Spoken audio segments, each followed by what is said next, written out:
Hello. Hello. Hi. Hello from Minnesota. Hello. Thank you so much for watching the show. You're welcome. We were so excited to support the show and get to see it today. Oh, it was so wonderful to get to see it twice for some of us, like me. It was really a delight. Yeah. And how is Chicago? Chicago is good. It's rainy today, but we have all been cozy in our separate parts of the warehouse, performing two shows. This is our second of two shows today. Yeah. And we only had a few snowflakes today, but they didn't last. I saw them. I think that's delightful because it highlights that this really was live. Yes. And, I think that that's something so unique about this. Of course, I've only experienced you really live before, but there are parts of it that almost don't feel like they can be. And yet all of it comes together in that way right now. Can you talk a little bit about what that's like when it's live, but it's also not in a theater? Yes, absolutely. I mean, this is our first time doing a live stream show.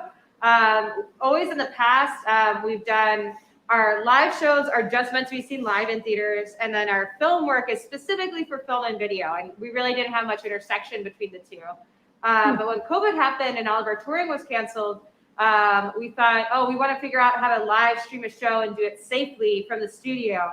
And so that's how we came up with this. It was specifically created for this Christmas. LaCrease, who plays Aunt Trudy, greets the participants on Zoom because we figured a lot of families are spending a lot of time on Zoom right now with each other. And it's a mix of live poetry that we do every night and then pre-recorded puppetry, so stuff that we made and hand animated, but then recorded because we can only have 1 to 2 puppeteers near each other at any given time because of our pods. So it's really a fusion of our film and our theater work. That's pretty incredible, and dives into something that I was going to ask more later, but maybe I will pause real quick. And that, can the two of you tell us about the multiplicity of roles that you play? Like what roles you played in helping to make this happen, and then what roles you played tonight when we got to experience the show? I mean, Trudy, we kind of know who Trudy is, but I bet there's more. So. Absolutely. So when you do see Trudy, she's in her living room, and like you saw, she's on a Zoom call doing this production for everybody. When you don't see Trudy, she's doing the voices. And what do I mean by that? So the ghosts of Christmas past, present, future, we have a way of mixing it live. And then there were parts that were already pre-recorded, but it is me lending my voice to the characters that you hear, and then the sound and design team layer in effects for you. Also being an actress, I am not new to manual cinema. This is my second show. I was in No Blue Memories, which is the story of Gwendolyn Brooks, and I got to at least start to learn puppetry and how to use the screen to help tell the story. And this is a little different. It is definitely different because I'm not using the projector, but I'm using a screen. I'm using the light.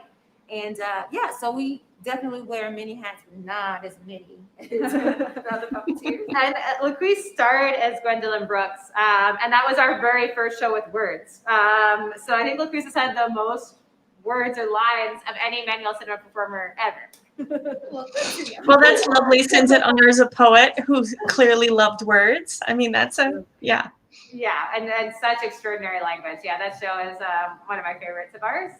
My name is Sarah Dacey. I'm one of the co-artistic directors of Manual Cinema. That should say Sarah and LaCrease at the bottom. But that is me. And I did a number of things in this show. I helped devise the script. I was the outside eye for the Aunt Trudy sections. And I do live puppetry in the show. I also made and hand fabricated some puppets, and we have a few dozen puppets here that we can show you around our space. We would love that. Can you show us how things are happening there in the studio and show us a little bit of those puppets that I can see right behind you? So when you were at St. Ben's and St. John's last time, I would say that all of the ability for people to see how those puppets really worked were unforgettable. Like, people talked about that with an awe and an amazement. And I'd love you to be able to share with them just a little bit about those puppets a little bit more. Yeah, absolutely. So this is a moving puppet cam. So I'm going to take this and we're going to go over to the puppet table. Yeah, we love puppet time. And so we were so excited to be able to share this with you tonight. Okay, so there are a lot of different types of puppets in the Christmas Carol. More than any of our shows, we're using different like styles. So one style of puppetry that we've used in videos before, but never in a show, is this like illustrated puppets. Yeah, I can shoot it the piece if you want to do the puppetry. So this is Scrooge on Christmas Day, where he opens the window. And it's just made out of different colored paper. So there's a red paper for the wall and various 2 layers of green paper for each of the shutters. And then he's made out of gray and tan. But that is all just like hand drawn with ink and marker and hand cut out. So it is definitely something that people can make at home if you're watching this and you like to draw, or even if you like to collage. Yeah, it's all simple materials. That's just a stick on the back and some blue painter's tape. Yeah, I like to say that it's like cheap materials, but expensive in terms of time. Because I know that there are some paper artists who are fascinated and adore your work and are excited to watch tonight. If there were people watching and imagining the artistry that actually is required, even though it's simple, it's not simple. It's like both at the same time. Yeah, exactly. We call it like lo-fi, hi-fi. So we're trying to use like really sophisticated cinematic language, but really like simple handmade materials. And our setup for doing all of this illustrated style puppetry, like you saw in the Christmas Carol, is a lot like Zoom. So we have a monitor set up below a camera. So if you have Zoom or Google Meet or something like that on your computer, you've got the perfect setup for doing this kind of puppet animation, as we call it. One reason this style takes a lot of time is because all of these characters, so these are all Scrooges, every facial expression needs a different drawing. Yeah. So you can see Lucretia has a couple of different Scrooge heads and the charity dude and another Scrooge.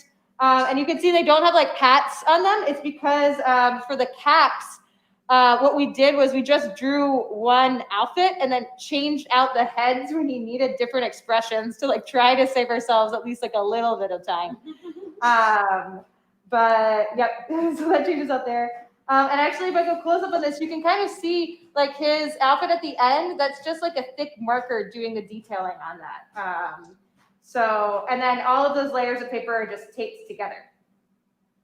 That's incredible. So anyone with a Sharpie and a really great drawing eye can make their own Scrooge. Yeah, 100%, or any of the settings. That's why I like this too, is that, you know, we can go to Victorian London and have this beautiful window with snow in it, and it's just 2 different colors of paper. So, you know, you can go to space or under the sea. You can make like really fantastic stories with very simple special effects. This guy is one of my favorite special effects. So this is the Ghost of Christmas Future. And I don't know if we have any Maya Deren fans. She's an extraordinary filmmaker. And we got the idea for the mirror faces from her. I think Janelle Monáe also references them in one of her music videos. But when you saw the reflection of the Scrooge puppet in it, oh, let me see. I'm trying to hold the camera and put my reflection in.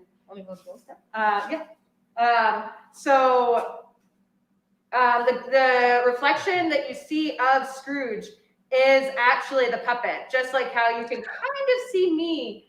You can see my hands there, or see me wave inside the face, and that's just a little reflective piece of paper. There you are. Oh, there I am. It's a very hard shot to get. And that's one of the cool things about fusing film and our live work in this show specifically. We could do stuff that is very difficult to set up that we couldn't do in, say, like Ada, Ava, or Lula. All of those puppets need to be set up in 2 seconds and work every time. But for this, the pre-recorded puppets, we could take an hour to set them up. So the mirror face took a long time. Anything with that beautiful edge lighting, we lit that with a slide projector. That took a long time. And then my favorite finicky puppet is right here. This is Jacob Marley. And all of his chains, which we got from the jewelry section of a Joanne Fabrics. And you know, that shot, it's amazing. I love how Lucretia voices the wailing on it. but it's only up for 2 seconds. And I would say it takes, it took us a good like 45 minutes to do all of these chains were attached to different music stands and stretched across the screen. Wow. And yet it's one of those images that there are plenty of images that tell the story and they come and go, but that is an image that you can, like, I can capture in my brain right now immediately, right? The experience of that affirms the effort that it took to make that happen. Thank you so much. It's one of my Yeah. favorites too. Yeah. Let's see what other guys we have. Oh, we have, this is the Ghost of Christmas present. And this is a good example. Actually, I'm going to put the camera back so I can show you his interchangeable arms. That's great. And in our family, there was a real delight wondering who had the imagination to give him those great tattoos. Good question. Well, it was in part inspired. So Kyle Vector, one of the writers, gave us the inspiration of, oh my gosh, his name is Action Bronson. Hanson. Action Hanson. Is it Bronson? Bronson. Bronson, I think. He's an internet person. You can say I'm like aging myself now. I know. But he has a lot of tattoos and he's a foodie and he's kind of like an over the top guy. And so we were like, okay, tattoos, and Drew just like ran with it. And so all of the tattoos are Christmas related. Mm-hmm. But you can see again, and trying to like save time while doing this kind of very detailed style of puppetry, this arm comes off, it's just taped on. And then for each of his different moments, he's got a different arm. So this is his Manchego arm, and his in the ghost flesh arm. And they all have kind of like variations on different tattoos, and his chef's kiss arm. Mm-hmm. We noticed the variation in the tattoos. Our family was delighting in them. Yes. So each of these are just like held behind and manipulated. It's easier to like switch out than hinging it. So where I tell paper cut artists and puppeteers, like, think about the simplest way to make it. So like putting the thought in the design to like give freedom to the puppeteers for manipulation. So rather than making a puppet that can do a million things, think about making maybe several puppets that can do one. Or rather than making a really complex joint, ask yourself, what does the gesture need to be? And then you can say, oh, okay, I just need different hand gestures. I'll switch out the hands rather than trying to make something that can contort and do everything. And I can use my hands to create the action. Yes. Right? Yeah, exactly. Yeah. I did notice there were a couple of times, gosh, I'm trying now, like, was that under Jacob Marley or was that under one of the other eerie moments where it felt like you were using the fingers, like Trudy's fingers, but they were actually an extension. Where was that? I remember noting the kind of juxtaposition of the two on the screen at the same time. Yeah, that actually is in the Marley scene. For both Marley and for Scrooge there, that's Lizzie and I were the puppet pod. So we were on the puppets, and we had paper puppets of the heads, kind of similar to this, but a little bit bigger. And we held it up against the screen, and then we used our own hands for the hands. So scratching the eyes and gasping. Also going for the like key. Also Marley's hand with the chain is me, and I put like a paper chain on it. Ooh, making sure that we're still. I think so. I think we're still live, and we've got some questions coming in. So I think I'll keep going with the questions. Question. How many total puppets are there in the performance? Great question. So there are, gosh, I wish I counted them. I would say like there are at least 300 or so, 300 to 400. And the reason why there's so many is almost every single puppet is used once. Some of them, like the Ghost of Christmas Present we saw, the switch out arms is used a couple of times, but mostly used once. For instance, Lucas, I might sneak behind you. Actually, I'll just take the camera to them. if you remember Christmas Day, how there's like a ton of skaters and a ton of people at the market. And they seem so multi-dimensional. Every single one of those is a different puppet. Same thing with all the dancers at the Fezziwig party. Every single dancer you see is a different puppet. So that's how they multiply so quickly. So if you think about crowd scenes and creating the like world of London, we can't reuse any of them because they're each designed for that very specific moment and that very specific shot. So for places where like the expression changes quickly on puppets and it seems kind of amazing, is that, are those pre-recorded pieces or are those something where you are able to do that in a live scenario for us? It's a mix. For instance, I've got, let me find a quick change puppet. There should be the charity guy all the way down at the end. This guy. Oh, this is? Yep. So this guy, we try to find handmade ways to change expression. So even if a puppet is being pre-recorded, at the moment that we're doing it, we try to do it live. So this is the charity man, and he's listening to Scrooge, and then when he hears how much money he's donating, he reacts. Ah. And so what this is, it's just what each like puppet is just like attached to the back of the other one. So he's got two identical outfits, and then the only thing that changes is the expression. Again, the simplicity of it is amazing. Yeah. Oh, thank you. The same thing for the first charity guy sequence that Laquise does the voices of and I do the puppets. I've got like 5 different shadow puppets because they've each got different expressions. And so I'm puppeting them and then throwing them on the floor and then picking up another one to put into the shot to like keep pace with the scene. So I jumped to the expressions just a second ago, but I really want you to say a little bit because it feels so like there's so much depth in those skaters. You were talking about them just like a minute and a half ago. And when that happens on screen, you really do feel this sense like you are in a park and there's like distance and space in between them. How do you accomplish that? Given the rest does feel 2D still, even though you bring us into this kind of magic place. Yeah, good question. It's all about layering. So on the overhead projectors, which you can see, I've got one right here with my Scrooge. If I put some skaters right on the glass and some skaters up higher and higher than that, it creates a sense of depth of field. So that even though they're all flat, if they're at either different distances from the camera or different distances from the glass of the projector, they'll create that sense of foregrounds and backgrounds.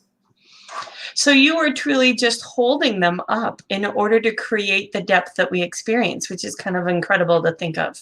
Yeah. Or just like holding stuff, like closer and farther to the camera. Mm-hmm. And then we use scale to give ourselves a little bit of advantage. So we'll make the puppets that have to be in the background smaller to make them seem like they're even farther away, like across the frozen stream, across the lake. That's great.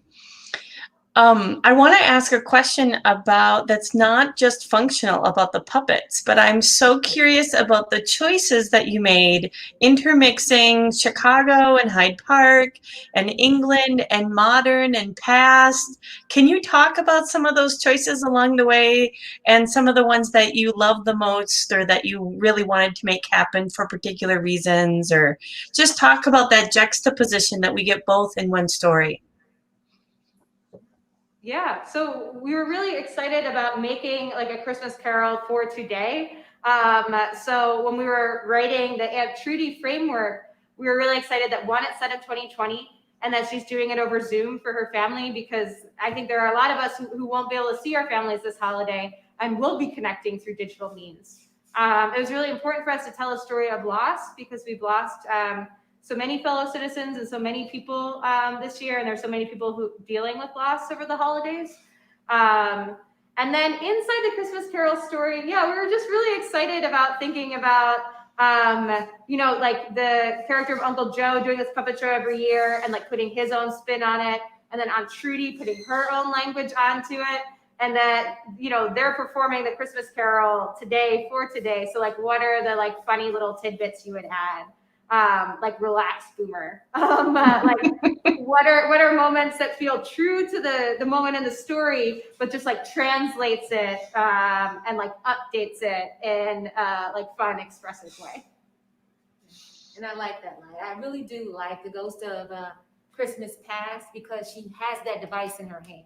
And so when we see that, we all know what that means. And when we see that it's a younger person leading the way, that just speaks so many different things on different levels. So I think it works really well. And it adds levity also.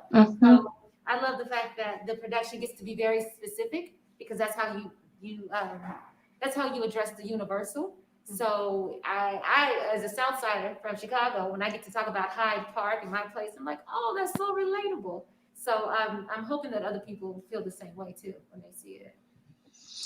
I found it really relatable that you took it out of Scrooge and you made it very personal in the story of Trudy. Yes. Do you want to say anything about that? Because in a way, we get two people's transformations at the end. Absolutely, absolutely. And hopefully people who see it see their opportunity for transformation too and healing.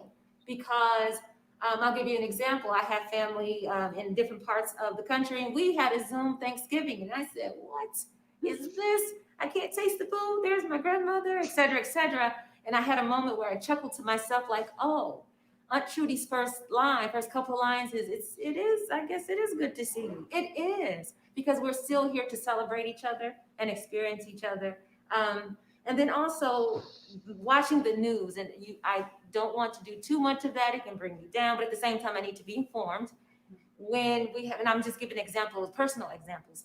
When we're watching Trudy's, her present day and having to deal with Joe going into the hospital, and you hear the news reporter give statistics and dates and all of this, I know how it touches me. So I let that inform how I present Trudy to the rest of the world, because it's a delicate balance that we want to do with the story. It's hard, it's challenging, but as she says, we will get through this. So I'm taking all of that in, and it's not lost on us how very specific and possibly triggering it can be, but there's healing in that. And there's also fun. We laugh at different parts too. So hopefully it just all works to give us hope, right? And inspire us as artists that you can create out of any situation. And then fellow citizens, like, we will get through this. We will be okay. Thank you for all the parts of Trudy, like all the ways that she like takes us on this journey and makes it really real, and for doing just Trudy in a really tender way. We really loved her. So yeah. I'm able to say this because I'm like the only person who gets to talk to you who was like in the audience. And what is it like to perform without getting any of that feedback from the audience? I mean, what is it like to create this in even a live way, right? And you know that people are having emotional reactions, you know that people are connecting with it. You know, obviously you can hear that like the family in my house was talking about lots of special parts of it in meaningful ways. And what is it like to not get that feedback? Talk to us about that a little bit. I will say, as an actress, part of what we have to do, especially now, but it's not new. During these times, we have to do more of it, which is called self-tape. So people are used to hearing about us auditioning. We have to go to the place, get ready, blah, blah, blah. Self-taping is just what it sounds like. You set up your camera, you do your performance as if you want this job really bad and as if you're number one for it, and then you send it out. You don't get any feedback. You don't know if it landed, if you bombed or what have you. So part of that is going on for me. And then also, I'm in the pod with one other person, but I'm in the warehouse with everyone. So I can hear when things land. I try not to laugh or cry, but I laugh and cry at like pretty much everything. So you're like each other's audience in a way. Quietly, yeah. We're doing the same. When we're not on camera in our pod, we're quietly clapping and yes, and dancing to the music. So no matter what, we know that somebody somewhere is sharing this with us. So that it helps to remember that. And you've just shared some of the ways that you've adapted how you create art even more in the context of pandemic. Right. One of the things I just really want to compliment Manual Cinema on is your ability to have the resources, the resilience, like the internal creativity to create in a pandemic. And with all the artists that we're talking to, not everyone's been in that place. And what has it been like to create in the midst of pandemic?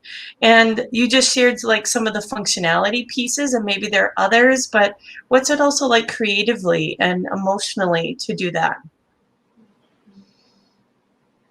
I can say it's definitely been a huge blessing. We are all in this, and I feel like a cliche now. We're all in this together, but it is so true. True. Whether you're making film or theater, your industry shut down. So Mhm. before June, July, August, everybody had their hands up, wondering, shrugging, what's next? And even now, we're looking forward to the winter and the spring. Like, what's next? What is it? So it's not lost on us, the blessing that we have, but also we want to encourage those who are still creating to believe that they can keep creating. No matter what your resources are, you have something, or you know someone who has something. We're all on devices now. We have resources. We really do. And it's about thinking outside of the box, because so much innovation is happening.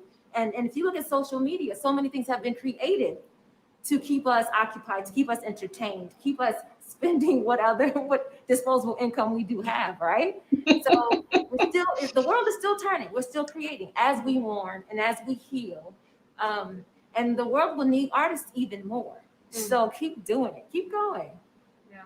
That's what I would say. Yeah, I agree. I feel really privileged to be able to be making work in this time and to have audience and to be able to share it with you all. And I'm also grateful to Puppet Times to be able to get this connection. Yes. I think it wouldn't be possible if we weren't in the medium of puppetry, because we have a very strict COVID policy with social distancing and masks and separated pods. But we can still have like hundreds of characters, some of whom, like the characters I have right here, hold hands and dance and kiss like Belle and Scrooge, which, we can't do right now. I'm grateful for that, this medium specifically is allowing us to still make work. The fact that we are in this beautiful, huge warehouse in Pilsen allows us to make work safely.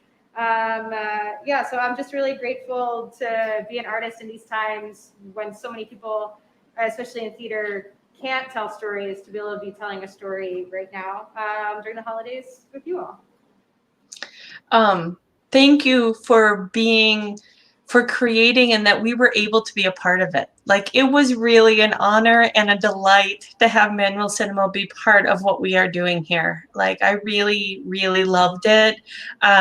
We had lots of people who were able to be a part of it, and it was really a joy to be able to support great artists making beautiful work right now.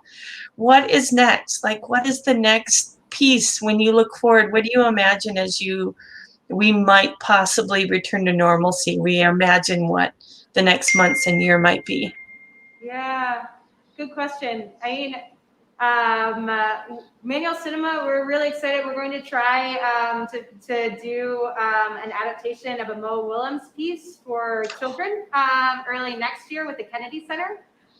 So that will be coming out in February. That will be entirely pre-recorded, so it'll be available on demand for families and for students. And we're still trying to come up with ideas for future projects when it's possible, when it's safe to tour again, or thinking about making stuff that is specifically for live streaming and stuff that we can make from our studios. And I am writing. I am taking my own advice. I have at least 2 cameras, so I will be creating whatever I'm writing until I'm able to collaborate with others. I've learned some things that I didn't necessarily want to, like editing, but at least I can get started because I know when I can hit the ground running, I will. And who's to say I can't do that now, because we're all displaying things online and we have partnerships. So I'm looking forward to that. Yeah. I think editing is a skill a lot of people are learning that they didn't really want to learn.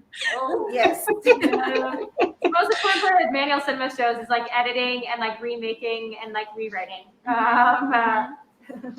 Which is the effort of having a piece of art, whether it's written or whether it's something else, and getting the very best outcome. You redo and capture pieces and then claim new ones, and that's what it's all about. Right. I want to thank you both so much. I want to thank all the people who I can see running around there, because we all know that great art never happens with only the people that we see, that there are people in front of us and behind us making magic happen for the rest of us. And I thank all of those people who are there. And I just want to tell you, we cannot wait till there's a future and you are back at St. Ben's and St. John's. And we get to have you join us, where maybe it will be Gwendolyn Brooks, maybe it will be something we have never seen, but we really look forward to that. Yeah. What's that? I said, or all of the above. Or all of the above. I love that. Yeah. So, thank you so just much. know we wish. Oh, Yeah, thank you too. We can't thank you enough for commissioning the show. It absolutely wouldn't have been possible without you all, and we are so grateful to be making this work. And yeah, we can't wait to come back. We had a great time the last time we were there. We can't wait to come back up to Minnesota. Well, that's good. Maybe we should do it during a time when it's not super cold. But you know, good stuff happens in the cold up here too. That's right. The weather is beautiful as well, though. That's right. Well, hey, blessings to everybody who is there and on your holidays to come and on every other performance that you have before this is over. It is a magic, very special piece. And I am so glad that it is in this world. So thank you all. Thank you so Thank you much. so much. Be well. Yes. Good night. Good night. Good night.